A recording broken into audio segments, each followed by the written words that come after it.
दोस्तों नमस्कार। कानूनी बातें बताने वाले मेरे YouTube चैनल में आपका स्वागत। और आज का विषय है मेडिकल नेग्लिजेंस। मेडिकल नेग्लिजेंस यानी चिकित्सकीय लापरवाही। अब चिकित्सकीय लापरवाही की अगर बात करें तो इसका जो प्रीव्यू है ये इतना बड़ा है, ये विषय इतना बड़ा है कि एक वीडियो में उसको आप नहीं ला सकते। फिर भी वो समझ लेना बहुत जरूरी है।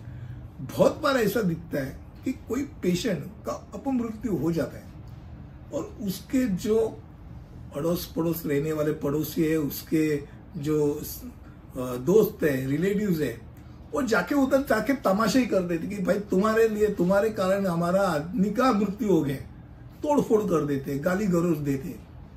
और ये बहुत बार होता है। तो ये चीज दिमाग में रखना जरूरी है कि भाई आपराधिक इरादे से उसका जान से खिलवाड़ हुआ है क्या, गैर कानूनी कार्य अगर हुआ है क्या। भाई ये डॉक्टर ही नहीं था, फिर ऑपरेशन क्यों किया भाई। अगर गैर कानूनी चीज है तो ठीक है, पर जब किसी रोगी की मृत्यु हो जाती है या उसकी बीमारी बढ़ जाती है तो ये चिकित्सा लापरवाही के अंतर्गत आता है।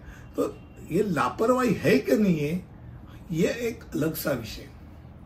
लापरवाही का सबसे आम उदाहरण अगर देखा जाए तो क्या होता है, गलत दवा, नुस्खे या दवाओं का प्रशासन, चिकित्सा की लापरवाही इसके कारण होता है। यानी मैंने लिख के दे दिया चिट्ठी, सामने से पेशेंट का रिलेटिव ये भी घबरा गया, उसने उठाया, अबे कौन सा उठा रहा है, उसके ऊपर नाम तो देख, तेरे पेशेंट का है क्या किसी पेशेंट का, वो उठा के उसने जाके गोलियां ले ली, पेशेंट को दे दी,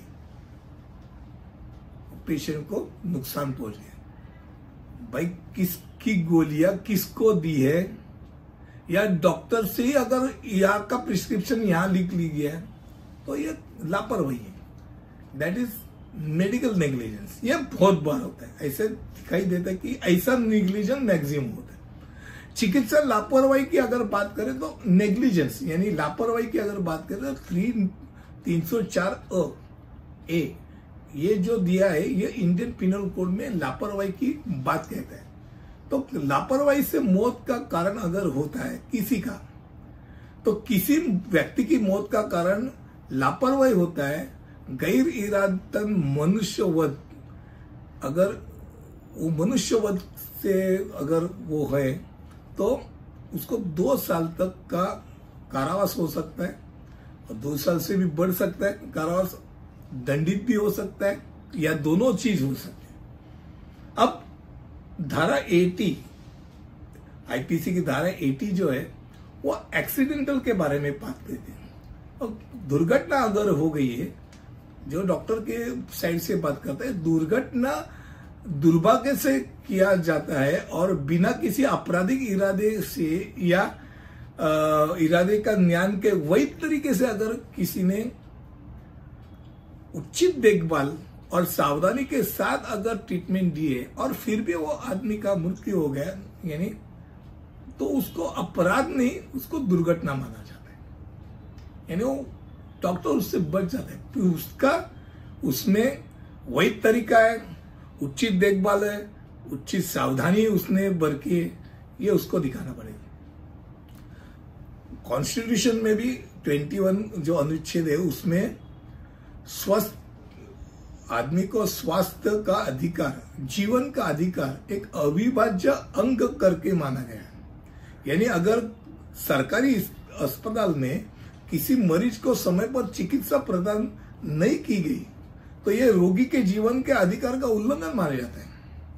अब डॉक्टर की लापरवाही के लिए उसको जेल हो सकती है क्या? तो पहली बात यह कि शीर्ष अदालत ने इसके ऊपर इसका तथ्य दे दिया है कि अगर डॉक्टर के खिलाफ आपराधिक मुकदमा चलाने के खिलाफ उसने वो फैसला दिया है, उसमें क्या है कि अगर लापरवाही साबित नहीं होती, वो भी घोर लापरवाही, तब उसके ऊपर ये जो आपराधिक मुकदमा है ये नहीं चलाया गया। एंड डॉक्टर एक व्हाइट कॉलर का पेशा माना जाता है, उसकी जरूरत भी है। अगर डॉक्टर को घबराया जाए तो डॉक्टर हाथ लगाने के लिए भी आगे आएंगे नहीं। तो ये बात दिमाग में रखिए। अगर आपके दिमाग में ऐसे कि नहीं सचमुच लापरवाही हुई, उसमें गैर कानूनी की तरीके से लापरवाही, तो आपके पास आप पुलिस में जा सकते हैं। उसके लिए ना किसी ने कहा नहीं, पर उधर जाके गाली गलौज करके मारपीट करके तो कुछ होने वाला नहीं, इतना 100% बता सकता हूं। और आमतौर से डॉक्टर ये अपने पेशेंट का ख्याल रखता है। अगले वीडियो में किसी और विषय के लेके आपके सामने आऊंगा, तब तक के लिए अलविदा देता हूं। धन्यवाद।